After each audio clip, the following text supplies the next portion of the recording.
የኢትዮጵያ ሕዝባዊ አብዮታዊ ፓርቲ ኢህአፓ እየተዘጋጀ የሚቀርብ ፍኖተ ዲሞክራሲ የኢትዮጵያ አንድነት ድምፅ ነው። ጤና ይስጥልኝ። እንደምን አመሻችሁ አድማጮቻችን። ዛሬ ረቡዕ መጋቢት 16 ቀን 2018 ዓ.ም ነው። የደምቢ ዶሎ ዩኒቨርሲቲ ተማሪዎች የነበሩትና በአክራሪ የኦሮሞ አሸባሪዎች የታገቱት ተማሪዎች ጉዳይ እስካሁን እልባትን አላገኘም። ብዙዎቹ ልጃገረዶች የሆኑት እነዚህ የአማራ ወጣቶች ከታገቱ ረቡዕ መጋቢት 16 ቀን 2276 ቀናት አለፋቸው። የወጣቶቹ ሰቆቃ ያብቃ እንበል። እስከ መቼ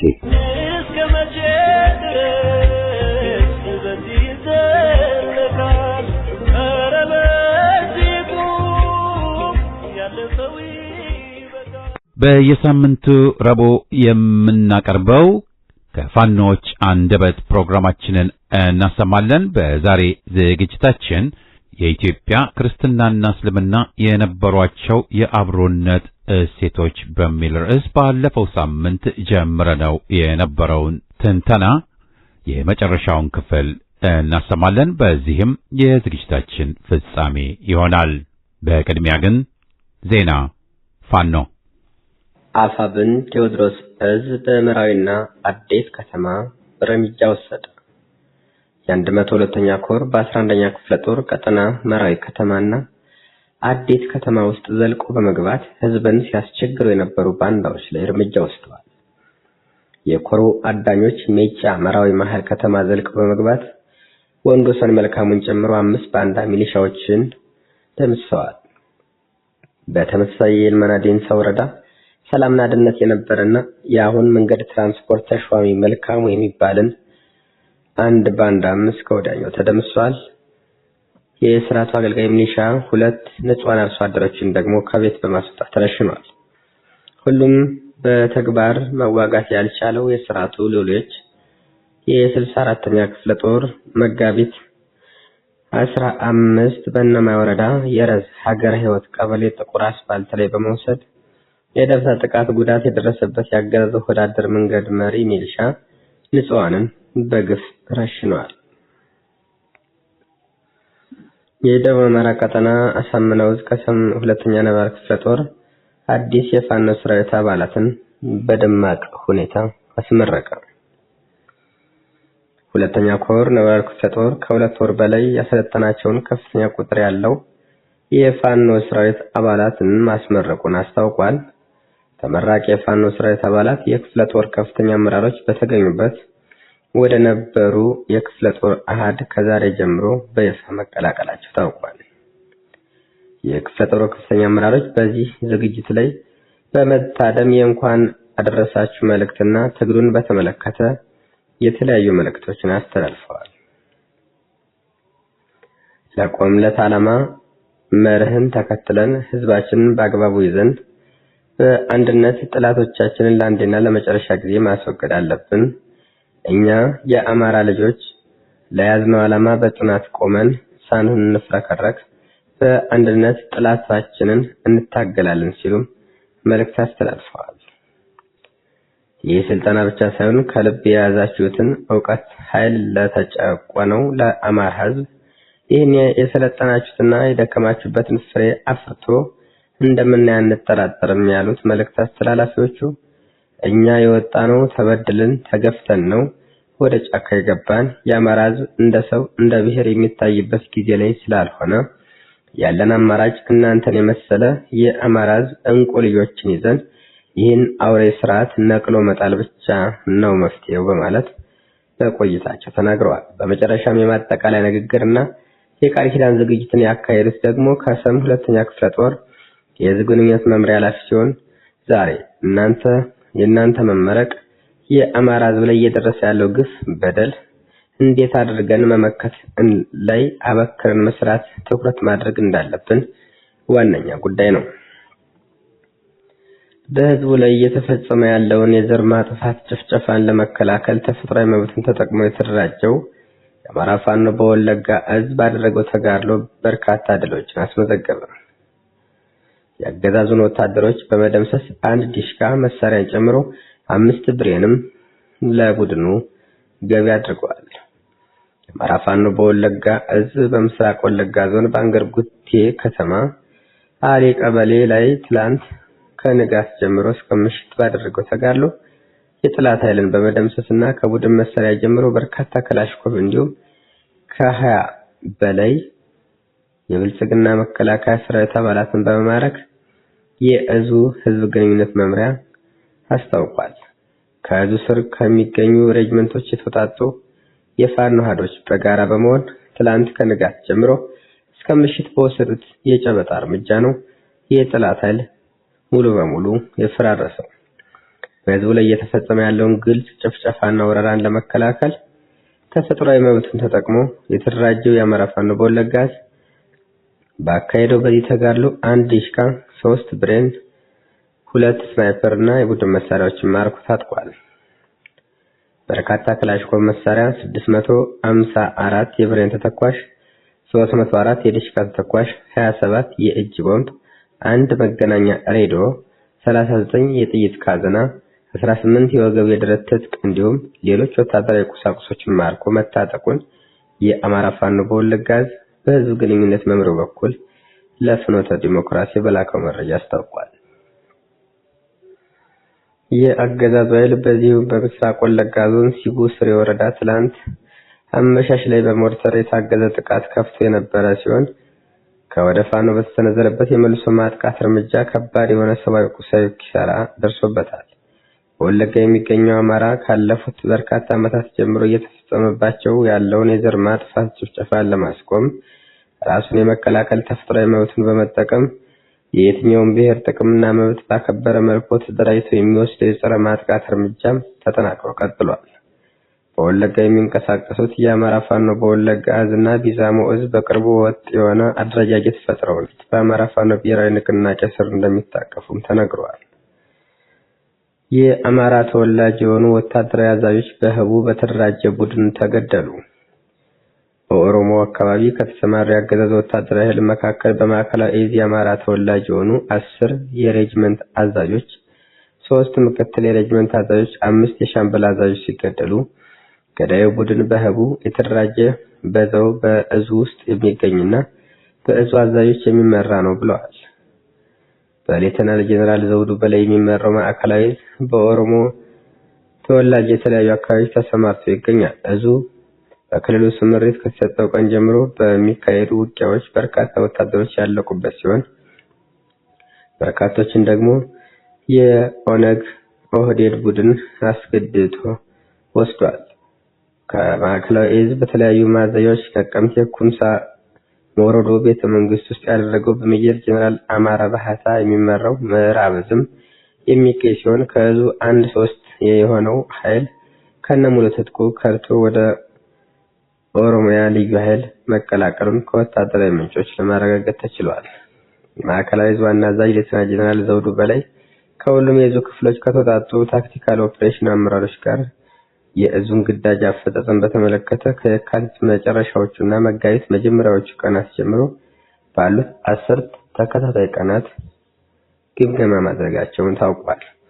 በግምገማው የእዙ ምክትል አዛዥ ለኦፕሬሽን ሜጀር ጄኔራል አብድሮ ከድር ጨምሮ የኮር አዛዥና ጄኔራል መኮንኖችን ከከፍተኛ መኮንን እስከ ባለ ሌላ ማዕረግ አዛዦች እንዲሁም በየደረጃ ያሉ የመካከለኛና የበታች አመራሮች የተገኙ ሲሆን በግምገማ መድረኩ የቀረቡ ሪፖርቶች እጅግ አስደንጋጭ ናቸው ብለዋል። በሪፖርቱ እንደተገለጸው 10 ሬጅመንት አዛዦች፣ 3 ምክትል ሬጅመንት አዛዦች እንዲሁም 5 የሻምበል አዛዦች ያለምንም ውጊያ በሳንጃ ጭምር ተወግተው መገደላቸውና በርካቶች ደግሞ ቆስለው በሕክምና ላይ እንደሚገኙ ተነግሯል። ገዳዩ ቡድን በህቡ የተደራጀ የብልጽግና ገዳይ ሲሆን የየዙ አዛዦች ግን ገዳዩ አካል ማን እንደሆነና በማን እንደሚመራ በግምገማ መድረኩ እንዳይታወቅ አድበስብሰው አልፈዋል ነው ያሉት። የዕለቱ ዜና እንደዚህ አበቃ።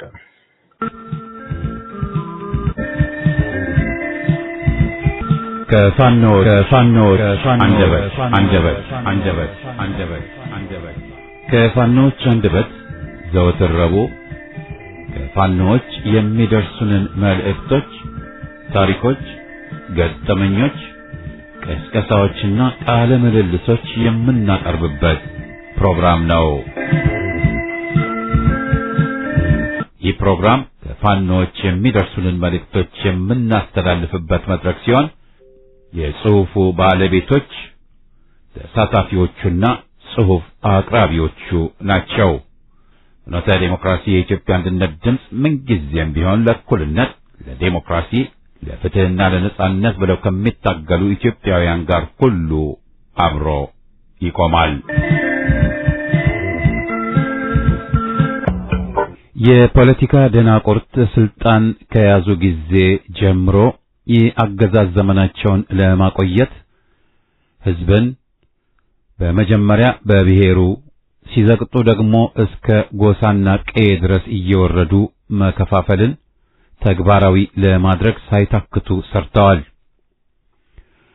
አልተሳካላቸውም ብለን አፍ ሞልተን መናገር ባንችልም ህዝቡ የተሳሰረበትን ሰንሰለት መበጠስ ግን አልቻሉም።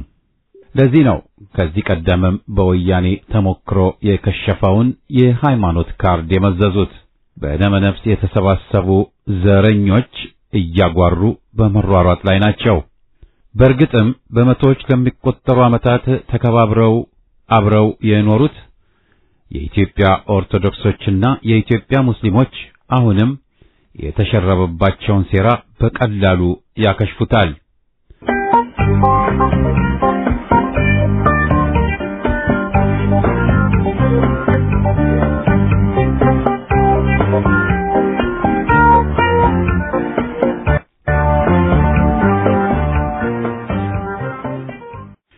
የኢትዮጵያ ክርስትናና እስልምና የነበሯቸው የአብሮነት እሴቶች ከፋኖ አርበኛ መኳንንት ከቢዛሞ ወለጋ።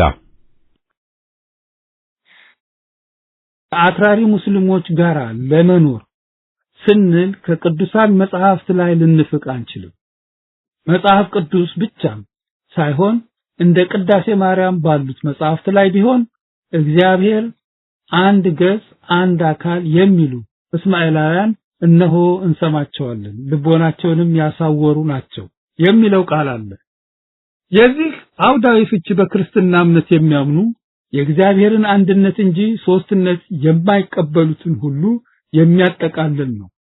ይህ ከሆነ ደግሞ ሙስሊሞችን ብቻም ሳይሆን ይህንን አስተምሮ የማይቀበሉ ሌሎች ቤተ እምነቶችን ጭምር ነውና ሙስሊሞችን ለመተናኮል የተነገረ አስመስሎ ማቅረብ ትርፉ ድካም ብቻ ነው። አክራሪዎቹ በእስልምና መነጽር መቃኘት የጀመሩት አረማዊ የሚል ቃል ያለባቸው ማንኛውንም የቤተ ክርስቲያን መጽሐፍት ጭምር ነው። ቃሉን እስላም ከሚለው ጋራ በአቻነት ተርጉመው ስለተቀበሉ ጽንሰ ሐሳቡ ግን አምኖ ያልተጠመቀውን ሁሉ እንጂ የተወሰኑ የእምነት ቡድኖችን ብቻ የሚመለከት አይደለም። እነርሱ በተደጋጋሚ የሚጠቅሱትና እስላም የሚለው በግዕዝ የተጻፈበት ራእየ ማርያም ደግሞ እነርሱ እንደሚሉት ቤተ ክህነት ያሳተመችው አብዱል ጀሊል 2012/76 ሳይሆን ያለ ቤተ ክርስቲያኒቱ ዕውቅና በግለሰቦች ተነሳሽነት የተጻፈ መሆኑን መታወቅ አለበት። ለዚህ ማረጋገጫው ደግሞ 1960 ዓመተ ምህረት ታትሟል የተባለው መጽሐፍ ዛሬ ቤተ ክህነቲቱ ውስጥ ካለመኖሩ በላይ የአማርኛው ትርጉም ምንጭ በሆነው የግዕዝ ጽሑፍ እንዲህ የሚል ጽርፈታዊ አገላለጽ አለመኖሩ አስፈላጊ ከሆነ ይህንን የሐሰት ክርስትና የቤተ ክርስቲያኑ ትክክለኛ ምላሽ የተመለከተ መጽሐፍ ወደፊት ለብቻው ለማስነበብ እንሞክራለን። ያም ሆነ ይህ ከዚህ በፊት የነበረው የሙስሊሞች ጥያቄ መስጊድ የመስራት መብታችን አልተከበረልንም፣ የመቃብር ቦታ አልተሰጠንም የሚል ነበር። ይህ በተግባር ከመረጋገጥም አልፎ ከእምነቱ ተከታዮች ቁጥር አንጻር ሲታይ የኢትዮጵያ ኦርቶዶክስም ቁጥር እየበለጠው መምጣቱ ይፋ ሲሆን ደግሞ ሌላ ትንኮሳ መጀመሩ አሁን የመስጊድ ቁጥር ብቻ ሳይሆን እያንዳንዱ መስጊድ እያንዳንዱ ቤተክርስቲያን ያህል ስፋት ያለው ቦታ ሊኖረው ይገባል የሚል መፈክር እየተቀጣጠለ በቅርቡ ማለትም የጀመረው ይህ ጥያቄያቸው በሀገሪቱ ውስጥ ያለው የአብያተ ክርስቲያንና የመስጊዶች ይዞታ የቦታ ስፋት በካሬ ያነጻጸሩ አድሎ ተፈጽሞብናል በሚል ይህንን ዓላማቸውን ደግሞ ከማሰብና ከመናገር አልፈው ወደ ጽሑፍ አሳድገውታል። የእምነት ተቋማት ይዞታ አንዱ በጋሻ ሌላው በትከሻ በሚል ተንኳይ ጽሑፍ ማስነበባቸው የዚህ ማሳያ ነው። በአዲስ አበባ መሬት ለኦርቶዶክሱ በጋሻ ሲቸረው እነርሱ ግን መሬት ሲባል የሚችል ሰፊ ይዞታ ሳይኖራቸው አየር ላይ በትከሻ ታዝለው እንደተቀመጡ አስመስለው በመጽሔት አሳትመው ለሕዝብ አሰራጩ። ቀሰም ሰኔ 2011 ዓመተ ምህረት እዝ 1 ቁጥር 1። በዚህ መጽሔት ላይ በአዲስ አበባ ከተማ ውስጥ የሚገኙ ብዙ መስጊዶች ቦታ ሲደመር ከአንድ የኦርቶዶክስ ቤተክርስቲያን ጋር ተመሳሳይ መሆኑ ተጠቅሶ ለማሳጣት ሙከራ ተደርጓል። አሁንም የሙስሊሙ ቁጥር ከክርስቲያኑ ጋር ተቀራርቧል ብለው በቦታ ይዞታን ማስላት ከጀመሩ በዚህ አያያዛቸው ነገ ቁጥራችን ከዚህ በላይ ሲያሻቅብ ደግሞ በቁጥራቸው መሰረት የመሬት ስፋት እንደገና ተለክቶ ይከፋፈልን በሚል ከነባሩ አብያተ ክርስቲያን ይዞታ ጭምር ተቆርሶ እንዲሰጣቸው ላለመጠየቃቸው ምንም ዋስትና የለም። በሌላ መልኩ ጥንት በነገስታቱ ዘመን የተተከሉ አብያተ ክርስቲያናትና ገዳማት ጭምር አሁን ባለው የመንግስት ሕግ መሰረት ለመዳኘትም እየዳዳቸው ነውና በሀገሪቱ በአዲስ መልክ አፍርሰን እንሰራታለን ሳይሉ የሚቀሩ አይመስልም። ለምሳሌ አስቀድሞ በተጠቀሰው መጽሔታቸው አምልኮ ማካሄጃ ቦታ አፈቃቀድ መመሪያ ቁጥር 1 2010 መሰረት የአምልኮ ማካሄጃ ቦታ ስፋት ከ2000 እስከ 4000 ካሬ ሜትር ሃይማኖት ተቋማት መካከል ሊኖር የሚገባው ርቀት መሆን ይኖርበታል ብለው የኢህአዴግ መንግስት የሚጠቅሱት ለዘመነ ምኒልክ አብያተ ክርስቲያን መሆኑን ነገሩ አስገራሚ ያደርገዋል። ሕግ ወደ ኋላ አይሰራም እንጂ ማለት ደግሞ ወደ ትክክለኛው የንጉስ አርማ እነሱ ነጃሽ ዘመን መመለስ ይመጣና ያን ጊዜ በሀገሪቱ ገብታችሁ በሰላም ተቀመጡ ተባላችሁ እንጂ መስጊድ እንድትሰሩ ማንፈቀደላችሁ መባልም ሊመጣ ነው። በአንጻሩ ይህንን የዘመኑን ሕግ እንኳን ለሌላው ለመክሰስ ያህል ይጠቀሙበታል እንጂ ራሳቸው ለእምነት ቤቶች መፍቀድ የሚቻሉና የማይቻሉ ቦታዎች አስቀድመው በካርታ ላይ የሚተለምባቸው አለ። ሙስሊሞች ግን ከዚህ በተቃራኒ የግለሰቦችንና የእድር ቤት ይዞታዎቻቸው ወደ መስጊድነት መቀየር የተለመደ ተግባራቸው ነው። ሰነዶች ጭምር ይህንን መሰል ስትራቴጂ እንደሚጠቀሙ የገዛነው ነው እያሉ በኩራት ሲናገሩ አንዳችም የሕገ ወጥነት ስሜት አልተሰማቸውም።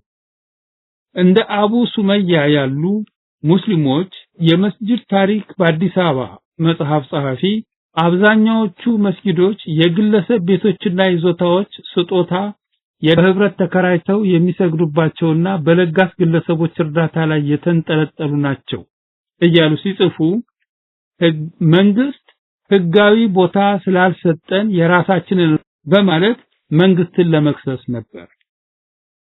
ከግለሰቦች በስጦታም ሆነ በራስ ገንዘብ ገዝቶ መደበኛ ካርታ በቤተ እምነት ይዞታ ያላካተተውን ቦታ ወደ መስጊድነት መቀየር ራሳቸው ይደግፋቸው ዘንድ ከሚጠቅሱት ህግ ውጭና ነውና ባልተፈቀደ ቦታ ጨለማን ተገን አድርገው በግለሰቦች መኖሪያ ላይ ጨረቃ እስልምና በልዩ ሁኔታ እየተገፋ ነው የሚል የተለመደ ለቅሷቸውን ያቀልጡታል።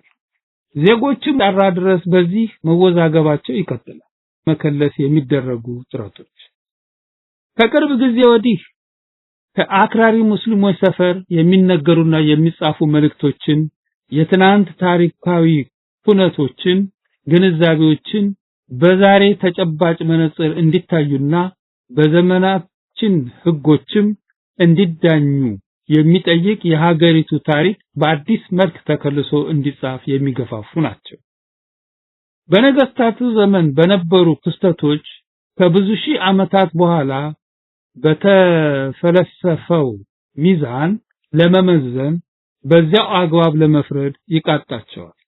የታሪክን አጠናን ያለማወቅ ችግር አውቆም ለመተግበር አለመፈለግ ትልቅ አክራሪዎች ደዌ እስልምናን በተራው የበላይ የምታደርግ ኢትዮጵያ መመስረት እንደ ወራሪና ጨፍጫፊ ይታዩ የነበሩ አካላትን በጀግና መዝገብ ላይ ማስፈር ያልነበረ የንጉስ ምናፍ ፈጥሮ ማንገስ ወዘተ የነዚህ እንቅስቃሴዎች አካል ናቸው። እንደሚከተለው አሳጥረን እንመልከታቸው።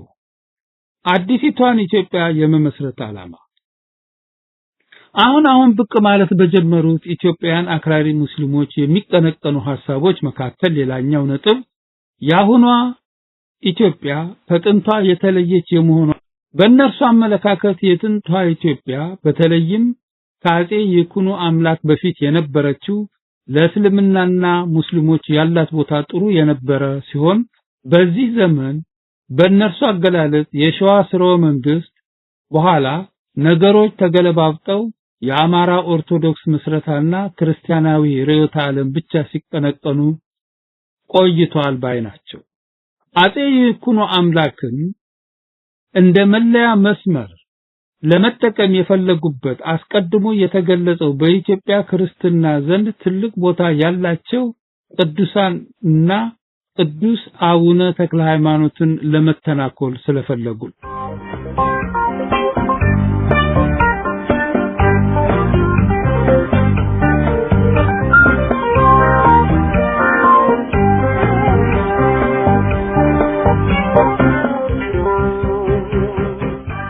አንዳንዶች ደግሞ ለእስልምና ያላትን አቋም አስመልክቶ የኢትዮጵያን ጥንታዊቷን መንሸራተት ይቀበሉና ጊዜውን ግን ጠረብ ያደርጉታል። በኢትዮጵያ አየር መንገድ አማካይነት የሚታተመው ሰላምታ መጽሔት ላይ ሰኔ 3 ቀን 2004 ዓመተ ምህረት ባቀረበው ድረገጽ ላይም ጽሑፉ ይነበባል። በ14ኛው ክፍለ ዘመን ኢትዮጵያ የሰባት እስላማዊ ሱልጣኔቶች አገር እንደነበረ ጠቅሶ አሁን የምናያት ኢትዮጵያ በ18ኛው ክፍለ ዘመን መጨረሻ ላይ በፖርቱጋሎች እርዳታ እንደመሰረተች አቅርቧል። በእርግጥ ይሄኛው አመለካከት ምናልባትም መልክዓ ምድራዊ አከላለሏን ለመጨረሻ ጊዜ የተጠናቀቀበትን ጊዜ ለመጥቀስ ካልሆነ በስተቀር ቢያንስ እነሱ ራሳቸው እስልምና ወደ ኢትዮጵያ የገባው በ7ኛው ክፍለ ዘመን ነው ብለው የሚያምኑትን ትተው ኢትዮጵያ በዛ ጊዜ አልነበረችም ሊሉም የሚደፍሩ አይመስልም። የዘመናችን አክራሪ እስልምና ጸሐፊያት የሀገሪቱ የቀድሞ ታሪኮችን አብዛኛውን ተረቶች ሲሉ ይገልጿቸዋል። አብዱል ጀሊል 2012 ገጽ 15 ከምንም በላይ ደግሞ ኢትዮጵያውያን የኢትዮጵያ ኦርቶዶክስ ተዋሕዶ ቤተክርስቲያንን ነጥሎ ለማየት አለመቻል የሚለውን እንደ ትልቅ ክስ ያቀርባሉ። አብዱል ጀሊል 2012/79 ላይ የኢትዮጵያ ታሪክ በትክክል እናጥና ከተባለ ግን አዎ እነዚህ ሁለቱን ነጣጥሎ ማየት ምን ማለት እንደሆነ ይህንኑ ሞክረው በእሳት እንደመጫወት የሆነባቸውን ቀደምቶቻቸውን እንዲጠይቁ መጠቆም ተገቢ ይሆናል። ያም ሆነ ይህ አዲስ የኢትዮጵያ እስልምና ታሪክ የምትጽፍ አዲስ ኢትዮጵያ ትኖር ዘንድ በየዕለቱ የሚፈበርኩት ተረቶች እየበዙ ነው። ሌላው ቀርቶ እስልምና ወደ ኢትዮጵያ የገባው እንኳን በታሪክ ከተመዘገበው 615 ዓመት በፊት እንደሆነ ለመከራከር እየዳዳቸው ነው። ተጨባጭ ምስክር የላቸውም እንጂ ይህንን የሚያደርጉት ጥንቱንም የሙስሊም ሀገር ነበረች ለማስባል ይመስላል። ከቅርብ ጊዜ ወዲህ በመንግስት ደረጃ የሚወጡ ኦፊሻላዊ መረጃዎች በተለይ የህዝብና የቤት ቆጠራ ውጤቶች ፖለቲካዊ ውሳኔ እንጂ ትክክለኛ ቁጥራችንን አይደለም የሚል ለመቀበል የማይፈልጉት የለም። ለምን የሙስሊም ቁጥር በልጦ አልመጣም የሚል የአብዱል ጀሊል የ2017 ጽሑፍ እናም በእነርሱ አመለካከት መሰረት የኢትዮጵያ ታሪክ ተቀባይነት ሊኖረው የሚችለው ኢትዮጵያ ጥንት እንደ እስላም ምድር መሆኗን ሲያውጅ ልጅ ኢያሱ ያልተዘመረለት ንጉስ የሆነው ለእስልምና ካለው አዎንታዊ አመለካከት የተነሳ ስለሆነ የእነርሱ ገናናነት ጎላ ብሎ ሲወጣ እንደ አፄ ዮሐንስ አይነቶቹ ነገስታት የወሎ ሙስሊሞችን የጨፈጨፉበትን ታሪክ ጠንከር በርከት ብሎ ሲጻፍ በአድዋ ጦርነት ላይ የወደቁትን አብዛኛዎቹን ሙስሊሞች እንደሆኑ እንጂ ክርስትናው ሚና የጳጳሳቱ ቡራኬ የካህናቱ ማጀገኛ የኑዛዜ በታቦተ ጊዮርጊስ ፊታውራሪነት ሲደበዝዝ ወዘተ ብቻ ነው። ሲጠቃለል ግን አዲሲቱን ኢትዮጵያን ምን አስናፈቃቸው ብለን ስንጠይቅ ኦርቶዶክሳዊነት እንደመነሻ ሳትጠቀስ ታሪኳን መናገር የማትችል ኢትዮጵያን አፈራርሰው የእስልምናን የበላይነት የሚያውጅ ታሪክ ያላት ሀገር ለመፍጠር የሚደረግ ሴራ ሆኖ እናገኘዋለን። በዚህ መልክ ሀገርን አፍርሶ መስራት ደግሞ መጽሐፍ እንደ መጽሐፍ ሚዲያ ላይ ወጥቶ እንደ መደስኮር ቀላል አይደለም። በማህበራዊ ድረገጾች ላይ የሚደረገው ጫጫታና በሰላማዊ ሰልፍ ጋጋታም ሊለካ የሚችል አይደለም። ሆኖም ጉዳዩን ቀለል አድርጎ ማየት አስፈላጊ አይደለም።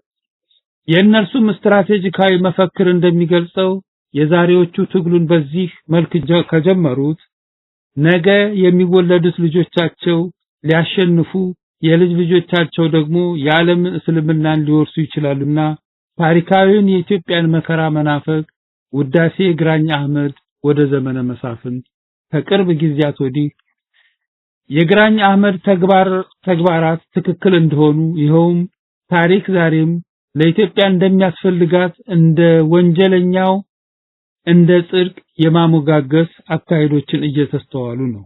እንዲያውም በሀገሪቱ ታላላቅ ሲኒማ ቤቶችና መሰብሰቢያ አዳራሾች ጭምር ግራኝ አህመድን የሚያወድሱ መድረኮች በልዩ ሁኔታ እየተስተዋለም ነው።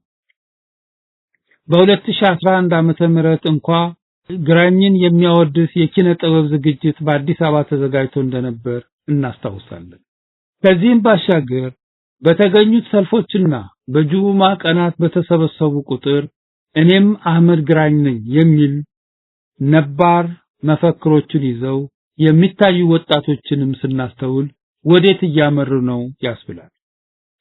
ይህ የወጣቶች አዲስ እንቅስቃሴ ደግሞ የሚያመራው በምሁራንን ባይ አክራሪዎች የሐሰት ትርክት መሆኑን የምንገነዘበው ኢማም አህመድ ኢብራሂም ግራኝ ሰለሞናዊ መንግስት ድል አድርገው ስልጣኑን ሲይዙ የተኮነኑትም ሆነ ስማቸው ከትውልድ ወደ ትውልድ እየተላለፈ በጧትና በሌሊት ቅዳሴ ሲጠፋ ከዚህ ጋር በተያያዘ መሆኑን ማስተዋል ያስፈልጋል ብለው ስለቀሰቀሱ ነው።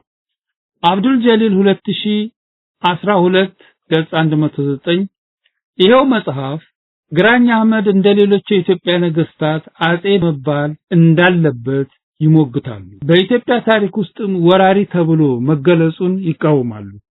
ይህ ሐሳብ የተጋባባቸው የዘመናችን አክራሪ ሙስሊም ወጣቶች እኔም ግራኝ አህመድ ነኝ የሚል ቲሸርት መፈክር አሳተመውና ለብሰው በተለያዩ የሀገሪቱ ከተሞች ታይተዋል። ይባስ ብሎ ደግሞ ጥር 24 ቀን 2012 ዓመተ ምህረት በመርሳ ከተማ ወሎ ውስጥ ኢማም አህመድ ዩኒቨርሲቲ ኮሌጅ የሚል የመሰረት ድንጋይ መቀመጡን እየሰማን ነው። እነዚህ ነገሮች ሁሉ እውነት ከሆኑና በቸልታ እየታለፉ ከመጡ በሀገሪቱ ወዴት እያመራች ነው ያሰኛል። ውጤቱን አብረን የምናየው ይሆናል። በተመሳሳይ መልኩ በየጎጡ ተከፋፍሎ የኢትዮጵያን አንድነት ይፈታተን የነበረውን የዘመነ መሳፍንት ታሪክ አክራሪው እስልምና የሚናፍቀው ሌላ ክስተት ሆኗል። ሁሉን አካታች የነበረ የስኬት መንግስት በሚል አብዱል ጀሊል 2012 106 ላይ እንደ እውነቱ አንዳንድ የሙስሊም ሱልጣኔቶች በየግዛታቸው የማዘዝ ሙሉ ስልጣን ነበራቸው። ካልሆነ በስተቀር ሀገር የምትባለው የአንድነት ድንኳን ለመፍጠር ምንም አይነት ፍላጎት በዘመነ መሳፍንት እንዳልነበረ ታሪክን የሚያውቁ ሁሉ የሚመሰክሩት ነው። ኢትዮጵያውያን ሙስሊሞች ደግሞ ከክርስቲያን ወንድሞቻቸው ጋር ሆነው ለዚች ሀገር ዳር ድንበር መከበር በጋራ ሲዋደቁ እንደነበሩ እንጂ በዚህ መልኩ የተከፋፈለች ሀገር የተመኙበት ዘመን ከታሪክ አላነበብንም። የእስልምናና በኢትዮጵያ ልዩ ጠባይ እየመጣ ነው ለሚለው ድምዳሜያችን አንዱ ማሳያ ይህ የዘመነ መሳፍንት ዳግመ ምጠት ፍላጎትን ባጤንን ጊዜ ነው።